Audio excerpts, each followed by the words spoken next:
For a short period of time हम face कर लेंगे, लेकिन लॉन्ग रन में हमारा बेनिफिट है। और इवेंचुअली लोग कहेंगे कि यार इंडिया इज़ रियली पावरफुल, क्योंकि वो इंटरनेशनल प्रेशर होने के बावजूद भी और पाकिस्तान की तरफ से जो कॉन्स्पायरेसीज चलती हैं उसके बावजूद भी वो कश्मीर लेने में कामयाब रहे। तो ये मोदी की एक बहुत बड़ी कामयाबी है, जिसकी बुनियाद के ऊपर ये वाला रिलेक्शन भी इसमें मतलब उनका ये एक बहुत बड़ा स्टांस होगा कि वो मिसाल दें। 6 महीने ये टाइम पीरियड कैसे सेट हुआ? 6 महीने एक बहुत प्यारी बात उन्होंने की है। देखिए इसके अंदर ना दो चीज़ें हैं। रियलिटी बेस तो ये है कि अल्लाह पाक माफ़ी दे, कश्मीर अगर आज़ाद होना चाहे तो 6 महीने बहुत ज़्यादा टाइम है, वो कम टाइम पीरियड में भी हो सकता है अगर वो ज़ाती तौर पे होना चाहें कश्मीरी। लेकिन अगर एक्सटर्नल प्रेशर आता है और जो सिचुएशन अभी रही है तो इससे तो यही लगता है, मे अल्लाह फॉरबिड, अगर एक दफ़ा कोई हमारा एक्सटर्नल दुश्मन उसको सपोर्ट करने लग पड़े इस इंडिपेंडेंट कॉज को, क्योंकि अभी तो उनके पास सोर्सेज नहीं है, वो दबे पड़े हैं, नेटवर्क भी बंद हो गया, वो कट ऑफ हो गए। लेकिन अगर बाहर से हेल्प आती है, इन दैट के सिनेरियो आप क्या समझते हैं? अभी आप तनहा एक लेके चल रहे हैं मामला, लेकिन जब आपके साथ सपोर्टर आ जाते हैं, सपोर्टर भी वो जो पाकिस्तान से 100 टाइम्स बेटर हैं इकोनॉमिकली, वार के अंदर डिफरेंट चीज़ों में, उनके पास ह्यूमन भी बहुत ज़्यादा है, वार के अंदर इंफ्रास्ट्रक्चर भी मौजूद है हर चीज़ को कवर करने के लिए। मतलब आप इसको बांग्लादेश से कनेक्ट नहीं कर सकते। बांग्लादेश भी ऐसे ही था ना, एक्सटर्नल सिर्फ फोर्स आई, इंडिया उन्होंने हेल्प आउट किया। और आज तक पाकिस्तान उस चीज़ का गुस्सा इंडिया पे निकालता है कि अगर इंडियंस ना आते वहाँ पर, इंडियन आर्मी बांग्लादेश के अंदर ना आती तो आज मशरकी पाकिस्तान ही वो रहता। हाँ, लेकिन पाकिस्तान को अपने पास से लर्न करना चाहिए ना, रादर देन ब्लेम, वही वीक बंदे करते हैं ना, रादर देन ब्लेमिंग इंडिया। इनको अंडरस्टैंड करना चाहिए जो चीज़ें तब बांग्लादेश के साथ हुई थी, अब वही चीज़ें अगर कश्मीर के साथ होंगी। अब तब क्या होता था, वो वहाँ जब आते थे यहाँ पे विज़िट करने के लिए मुजीबुर रहमान, तो वो कहते थे कि मुझे यहाँ की सड़कों से पटसन की खुशबू आती है। वो क्यों? क्योंकि वो उगती वहाँ पे थी और उसकी जो सारी इन्वेस्टमेंट थी वो यहाँ लगती थी। अब बिजली आप बना कश्मीर से रहे हैं और सबसे ज़्यादा महंगी भी उनको ही दे रहे हैं, तो आपने तो सारी की सारी कहानी रिपीट की ना, आपने अपनी गलती नहीं एक्सेप्ट की। अब अगर कल एक्सटर्नल फोर्स इन्वॉल्व होती है फिर आप कहेंगे कि नहीं ये हमारे दुश्मन है।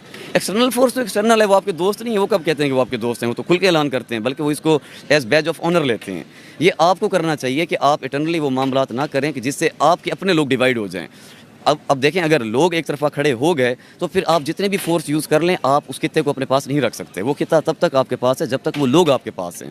लेकिन रिसेंटली जो मूवमेंट आई है उसके अंदर बहुत स्ट्रॉन्ग एक वाइब आई है, एक गेस्चर गया है, जिसे मतलब महसूस होता है कि चीज़ें पॉजिटिव शिफ्ट में नहीं हैं, पावर का जो बैलेंस है वो शिफ्ट हो चुका है और मामलात जो हैं वो दूसरी जानिब सॉफ्ट कॉर्नर का एक हिंट इस बार दे चुके हैं। अच्छा, इसमें अब सवाल हम दोबारा से लेते हैं। इंडिया की जो सियासी कैंपेन है, जो बीजेपी है, ज़ाहिर है पाकिस्तान में भी ज़ाहिर है उनका इंटरेस्ट रहता है। देखते हैं पाकिस्तान में क्या हो रहा है। कश्मीर उनका जो है, अब मैं कहूँगी कि सियासत का एक अहम हिस्सा बन चुका है। अभी मैं अगर कहूँ कि कल परसों जो है होम मिनिस्टर इंडिया के श्रीनगर का सर दौरा करके गए हैं, ठीक है।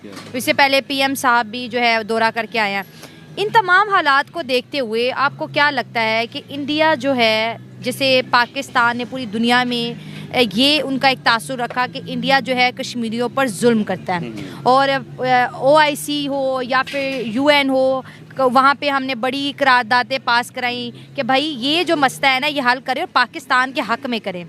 अब ये जो चीज़ें हो गई, जो मीडिया पे रिकॉर्ड हो गई, जो कश्मीरी शहीद हो गए और इंडिया ने जिस तरह से इस मुद्दे को हाईलाइट किया, अब दुनिया क्या हमारे ये बात सुनेगी कश्मीर पे? नहीं, वो जितनी भी इन्वेस्टमेंट हुई थी ना, मेहनत हुई थी ये दिखाने के लिए कि इंडिया जुल्म कर रहा है कश्मीर के अंदर। ऐसा नहीं कि तब जुल्म नहीं हुए हैं, जुल्म तो हुए हैं, कैजुअलिटीज़ बहुत हुई हैं, पूरे के पूरे विलेज जले हैं, बहुत सारी डेथ हुई थी, मामलात हुए थे, लेकिन वो सारी इन्वेस्टमेंट दो तरीके से ज़ाया हो गई है। एक तो कश्मीर का ये तासुर क्लियर हो चुका है, इंडियन ऑक्युपाइड कश्मीर का, उनकी तरफ से वो क्लियर है कि वहाँ पे अब जो चीज़ें हैं वो पॉजिटिव हैं। उन्होंने मतलब अपने आप को मनवाने में कामयाब रहे हैं कि इंडियन कश्मीर के अंदर इस तरह का कोई मामला नहीं होता, वहाँ चीज़ें हैप्पीली हो रही हैं। दूसरी तरफ से एक और नुकसान हो चुका है कि पाकिस्तानी जो कश्मीर है, अब इंडिया इस स्टांस के ऊपर स्ट्रॉन्ग हो चुका है कि जो चीज़ें हमारे बारे में कही जाती थी बेसिकली वो पाकिस्तानी कश्मीर में हो रही हैं, और वो तो बिल्कुल अभी कल परसों की बात है ना, अभी तक भी आइस ब्रेक नहीं हुई। अब ये देख लीजिए कि इंडिया के CM हैं, PM हैं, वो इंडियन कश्मीर विज़िट करते हैं। हमारा इतना बड़ा मामला पेश आया उसके छठे दिन, जब कर्फ्यू लग चुका, रेंजर्स की गाड़ियाँ जल चुकी, आवाम मर चुकी, कैजुअलिटीज़ हो चुकी, छठे दिन हमारे प्राइम मिनिस्टर विज़िट कर रहे हैं। इनकी इंपॉर्टेंस इतनी सी है कश्मीर को, तो ये भी तो इंपॉर्टेंस नहीं दे रहे हैं ना। एक कैजुअलिटी हो रही है, आपका प्राइम मिनिस्टर का बनता था कि फौरी वहाँ पे पहुँचें, आप वहाँ पे नहीं पहुँचे, आपने एक तासुर दिया कि आप हमारे लिए अहम ही नहीं है। आपने उल्टा रेंजर फोर्सेस भेज दी कि आप डंडा चलें। अब डंडा कैसे चल सकता है? अगेन वही बात है, वो एथनिकली डिफरेंट लोग हैं, जोग्राफिकली डिफरेंट लोग हैं, आप उन पर डंडा नहीं चला सकते। और वो खित्ता सेंसिटिव है, सेंसिटिव इस तरह से अगर उन्होंने हल्की सी भी आवाज़ अपने हमसायों को मदद की दे दी तो आप कहाँ खड़ते हैं? आप कहीं भी नहीं खड़े होते। वो आएंगे, वो आएंगे, वो तो ऐसे ही आएंगे कि जैसे अम्मा के पास कोई जाता है वो तो भागेंगे बेसिकली, वो तो फिर स्किन लगेगा ना। वो इवन जब बांग्लादेश के टाइम बाहर से मतलब एक्सटर्नल फोर्सेस आई थी तब उनके पास सोर्सेज नहीं थे, उसके बावजूद दे मेड इट सक्सेसफुली। अब तो वो पता नहीं क्या कुछ है, अब तो मतलब दौर भी बदल चुका है। अब अगर वो हेल्प को आते हैं तो वो हेल्प नहीं, वो निकल जाएंगे, पूरा का पूरा कश्मीर निकल जाएंगे। और ये भी पॉसिबल है उनको ना निकलना पड़े, ये खुद ज़ाया कर दें। जाए। कश्मीर की अहमियत क्या है, ज़रा इस पे भी थोड़ी रोशनी डाल देते हैं कि उधर भी सियासत है और इधर भी सियासत है, ये कश्मीर को समझने की ज़रूरत है। कश्मीर की अहमियत पे भी आता हूँ। मेरे अभी जहन में बैठे बैठे एक बात आई है, ये जो इनके सीएम है ना, इन्होंने जो स्टेटमेंट पास की है, मैं बेसिकली जो विजडमफुल लोग होते हैं मैं उनसे बड़ा इंस्पायर होता हूँ। लेकिन ये जो स्टेटमेंट थी ना, इसके अंदर बहुत ज़्यादा मुझे वो नज़र आया कैंपेन का एक तासुर। बिलीव ही मैं इस चीज़ पे बिलीव नहीं करता कि इंडिया के अंदर अब पाकिस्तान का चूरन बेचा जाता होगा कैंपेन करने के लिए, लेकिन इस स्टेटमेंट के अंदर किया गया है। क्योंकि जैसे ही उन्होंने ये स्टेटमेंट दी ना कि हम 6 महीने में कश्मीर को POK को इंडिया के साथ वो कर लेंगे, जम कर लेंगे, फॉलोड बाय दिस उन्होंने अगली स्टेटमेंट दे दी कि अब जो हुकूमत आने वाली है वो या तो राम बख्त की है या राम द्यो की है, समथिंग लाइक दैट। राम बख्त वो होंगे जो हमें वोट करेंगे, और राम बख्त वो होंगे क्योंकि राम टेम्पल बनाया है ना, वो उसको यूटिलाइज़ कर रहे थे। अब उन्होंने इस चीज़ के अंदर 2 चीज़ें कर दी, एक पाकिस्तान का कश्मीर, दूसरा रिलीजन। अब देखें, ये टिपिकल चीज़ बहुत सारे सालों से यूज़ हो रही है कि पॉलिटिशियन करते होते हैं कि रिलीजन सेंटीमेंट और पाकिस्तान का चूरन बेचते थे। मैं पहले समझ रहा था कि वो बहुत सीरियस नोट पे। नमस्कार दोस्तों, आप सभी के इस वीडियो में स्वागत है।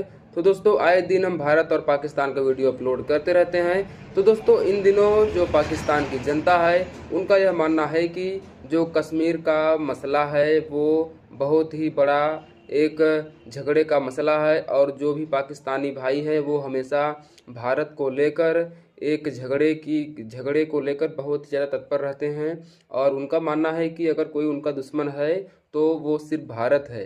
और वहाँ के नागरिकों का कहना है कि जो वहाँ के राजनीतिक दल के लोग हैं वो वहाँ के नागरिकों को बहुत गुमराह करते हैं और कश्मीर के नाम पर उनको भड़काते हैं, और उसका फ़ायदा सिर्फ जो पाकिस्तान के जो वहाँ पॉलिटिशियन हैं और जो राजनेता हैं वही सब इनका फ़ायदा उठाते हैं और वहाँ की जनता को भड़काते हैं, और सही तरीके से वो लोग काम नहीं कर पाते हैं। बाकी वीडियो में देखिए आप। जो कश्मीरीज हैं उनको इस चीज़ से इशू नहीं है कि उनको कश्मीर के अंदर जम कर दिया गया, इस चीज़ से हरगिज़ उनको इशू नहीं है। इंडिया के अंदर जम कर, इंडिया के अंदर उनको बिल्कुल इस चीज़ से इशू नहीं है। उनको सिर्फ इस बात का इशू था कि एक बार ना प्लेबिसाइड करा के हमारी ओपिनियन जो लीडरशिप है उससे ले लिया जाता, सिर्फ रिस्पेक्ट के एलिमेंट से कि क्या आप जम होना चाहते हैं, वो भी हाँ ही कह देते, लेकिन उनसे पूछा नहीं गया, उनकी ओपिनियन नहीं लिया गया। अदरवाइज़ इससे ज़्यादा और कोई इशू नहीं है। जैसे हमारे बलूचिस्तान में है, बलोचों का क्या इशू है कि एक बार रिस्पेक्ट दे दी जाए, उनको ओपिनियन में बिठा दिया जाए, मशवरा करने में करें फिर वही जो आप चाह रहे हैं। लेकिन ये कि एक तासुर जाएगा कि यहाँ पे जो लोकल कम्युनिटी रेजिडेंशियल है उनकी रिस्पेक्ट है।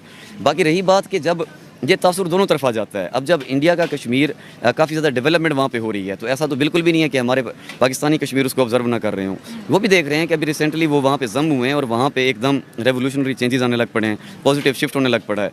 लाइकवाइज जो इंडियन कश्मीर है के लोग हैं वो भी देख रहे हैं कि यार वाकई बिल्कुल ठीक होगा, अगर पाकिस्तान के गवर्नमेंट आर्मी इदारे खुद ही उनके ऊपर डंडे बरसाएंगे तो अच्छा है कि हम फिर इधर ही हैं। खाने तो डंडे ही थे ना, फिर इधर से खाएं कि उधर से खाएं, इससे बेहतर है कम से कम पैसों के साथ तो डंडे खा रहे हैं। हमारी इकॉनमी तो स्ट्रॉन्ग है, भूखे तो नहीं मर रहे, या हमारी वो मुल्क के अंदर load shedding and all that, गंदम की कमी, वो सब कुछ तो नहीं है, तो वो बेहतर है। फिर उनको भी एक तासुर गया होगा कि उनका ये राइट डिसीजन था, और वो अब तक खुश हैं, हैप्पी हैं। अब उसके बाद ना कोई रेजिस्टेंस आई है ना कोई मूवमेंट आई है, अब तो वो कर भी नहीं सकते, जवाब ही खत्म हो गया, टॉपिक क्लोज हो गया है। अब तो फॉरेन इन्वेस्टमेंट्स आ रही है, अब तो वो कह रहे हैं कि हमें पत्थर नहीं चाहिए, अब हमें कारोबार चाहिए, रोजगार चाहिए। और कश्मीर इंपॉर्टेंट क्यों है? कश्मीर, ये एक सवाल मेरे कश्मीर वैसे तो अब अगर हम बेसिक चीज़ें देख ली जाएँ वो तो एक यही है कि हमारी जो इलेक्ट्रिसिटी है उस पर बहुत डिपेंड करती है, हमारे पूरे मुल्क का पानी वहाँ से डिपेंड करता है। अगर इंडियन कश्मीर वहाँ पे पानी बंद कर दें तो हमारे मुल्क का पानी कहाँ स्टैंड करता है? हमारे दरिया तो पहले सूखे पड़े हैं, क्योंकि 75 साल से इन्होंने डैम बनाए नहीं। डैम